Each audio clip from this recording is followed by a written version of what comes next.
Ayan, so magandang tanghali mga idol, no? So meron tayong gagawin ngayon na Rouser 135. So ito mga idol ay tatap overall natin siya kasi papalitan natin siya ng black. Ayan, no?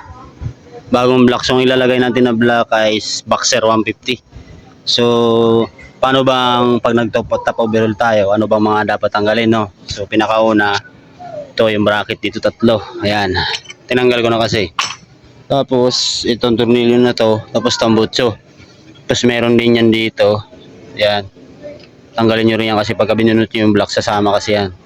Tapos yung sleeve cap yan. So panoorin nyo mga idol para may idea kayo kung paano mag top overall ng Rouser 135. Okay.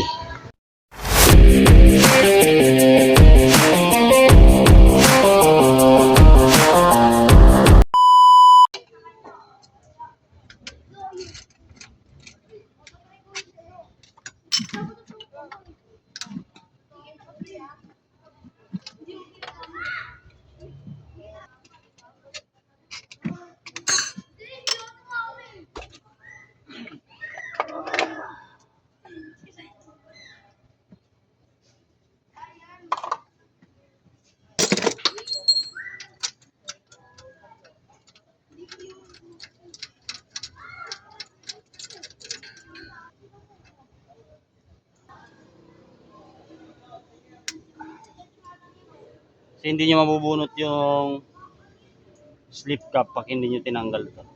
Ay luwagan kahit luwagan nyo. Yan, so tanggal. Tapos sunod natin to. Yan, bago nyo siya tanggalin, itatap nyo muna para pag in case na ano, walang maguntugan. Yan, yan nakatap. Tap dead center yan o. Tapos tanggalin nyo lang to. Ayan lang pagtanggal niya. Yeah.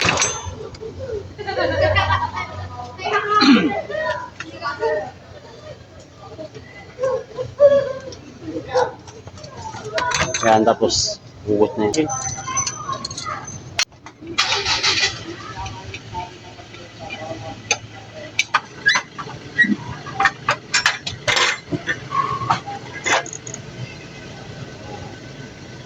Tapos itong 5 tornilyo.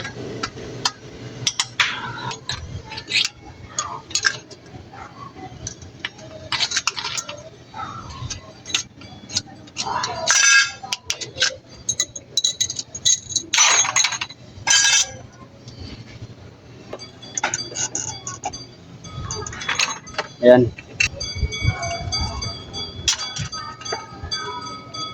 Yung black. Ayan o, laki ng gasgas o. So, ganun lang. Ayan. Ayan mga idol o. So, nilagay na natin siya. Tingnan nyo yung pagitan ng piston at saka yung black. So, pantay na halos pantay siya no. Tapos gasket na lang. Ayan, yan yung kakaibahan ng 135 doon sa Boxer 150.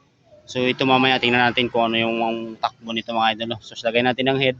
So hinasa natin yung barbula, pinalitan natin yung valve seal, yung intake lang kasi wala tayong makuha ng ano, hindi tayo nakakuha ng exhaust. Pero yung exhaust lang naman kasi talaga madalas bumibigay dito mga idol kasi nga doon nagsusunog yung gas saka hangin, no. Ngayon ilagay natin tong cylinder head.